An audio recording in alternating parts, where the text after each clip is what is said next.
നമസ്കാരം. ഇന്ന് നിങ്ങൾക്ക് യൂണിവേഴ്സ് നൽകുന്ന ഗൈഡൻസ് എന്താണെന്ന് നോക്കാം.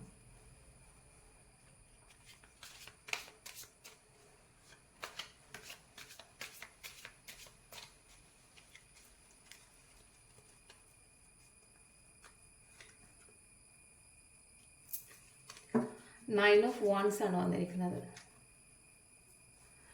നിങ്ങളിൽ ഇപ്പോഴും എന്തോ ഒരു ഭയം കിടക്കുന്നുണ്ട്. നിങ്ങൾ ആരെയോ ഭയപ്പെടുന്നുണ്ട്, അല്ലെങ്കിൽ എന്തോ ഒരു സാഹചര്യത്തിൽ നിങ്ങൾ ഇപ്പോഴും ഭയപ്പെട്ടുകൊണ്ടിരിക്കുകയാണ്.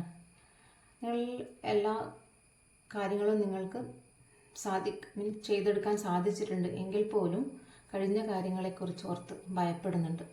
യൂണിവേഴ്സ് നിങ്ങളോട് പറയുന്നു, ഭയപ്പെടേണ്ട ആവശ്യമില്ല. യൂണിവേഴ്സിനെ വിശ്വസിച്ചുകൊണ്ട് മുന്നോട്ട് പോവുക. എല്ലാ ആഗ്രഹങ്ങളും നടക്കുന്നതാണ്. ആർക്കെങ്കിലും പേഴ്സണൽ ഗൈഡൻസ് ആവശ്യമുണ്ടെങ്കിൽ സ്ക്രീനിൽ കാണുന്ന നമ്പറിൽ വാട്സപ്പ് ചെയ്യാവുന്നതാണ്. നല്ലൊരു ദിവസം ആശംസിക്കുന്നു. Thank you.